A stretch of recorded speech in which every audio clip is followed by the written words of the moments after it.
Je m'appelle Marie-Pierre Echavitre, j'ai 26 ans. Je suis sortie de l'école en 2012 après avoir fait l'option mécanique et matériaux. Et j'occupe actuellement le poste de chargée d'affaires à Alfa Laval.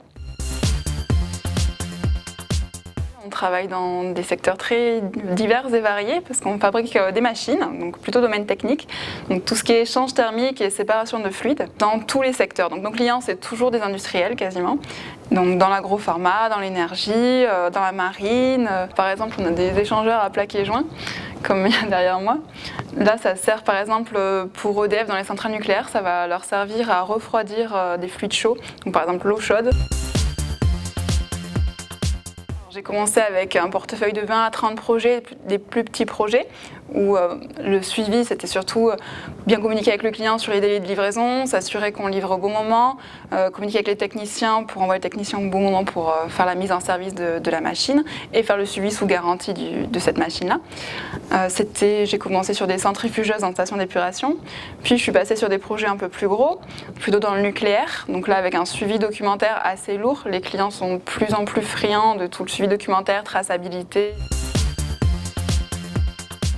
Sur un projet, moi je vais intervenir à partir du moment où on a identifié le besoin client. Donc on a des commerciaux terrain qui eux se déplacent chez les clients, qui identifient, donc soit on reçoit un appel d'offres, soit on a un commercial qui a identifié un besoin client et nous on prend contact avec lui. Alors il faut qu'on sache un peu les caractéristiques techniques qu'il souhaite pour le produit, débit, etc.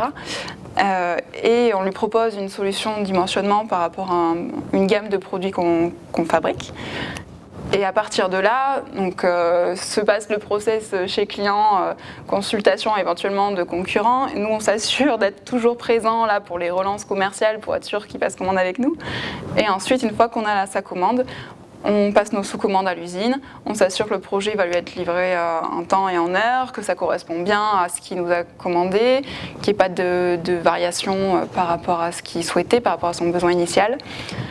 Et après, on livre et on fait le suivi sous garantie. Au quotidien, je suis au sein d'une équipe, bien sûr, mais je suis vraiment en totale autonomie sur mes projets. Toutes les informations du projet passent par moi et à moi de bien faire le lien entre mon client et mon usine. Je suis garante, en quelque sorte, de la bonne transmission des informations.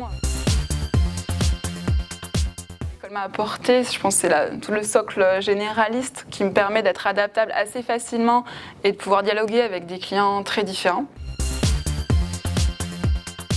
Pour les élèves qui sont encore à l'école et qui ne savent pas trop vers quoi s'orienter, moi je conseille surtout de bien s'écouter, de bien se connaître, de bien réfléchir à ce qu'on veut faire et de commencer au plus tôt leur orientation professionnelle. Parce que quand j'ai commencé à chercher du boulot, je me suis rendu compte que la seule expérience qu'on peut vendre, c'est nos stages. Et plus on a eu un parcours, on s'est décidé vers un parcours professionnel tôt, plus on a une expérience concrète et logique à vendre finalement. Et on est du coup plus à l'aise à se vendre en entretien et à obtenir un poste qui nous convient et qui nous plaît. J'ai eu la chance avec l'association des anciens pouvoir bénéficier de parrainage. Donc j'ai ma marraine qui a pu vraiment m'aider à développer mon projet professionnel. Elle m'a beaucoup parlé de son expérience à elle. Et c'est vrai que grâce à ça, j'ai su assez vite vers quoi j'allais me diriger. À Lyon, j'essaye de m'investir un peu dans tout ce qui est organisation d'événements. Donc on fait des after-work à des périodes de l'année, on essaie d'en faire assez régulièrement. Et le but, c'est d'enrichir tout ça et de mettre les gens en contact entre eux, les anciens de Lyon, les nouveaux qui arrivent. On essaye d'avoir les stagiaires aussi. Donc c'est vrai qu'on essaye de faire vivre un peu le réseau aussi, à nous, à notre petite échelle à Lyon. Et c'est vrai que c'est sympa de pouvoir rendre l'appareil, parce que l'école m'a quand même beaucoup apporté. Et c'est vrai que je suis assez contente et fière de ma formation.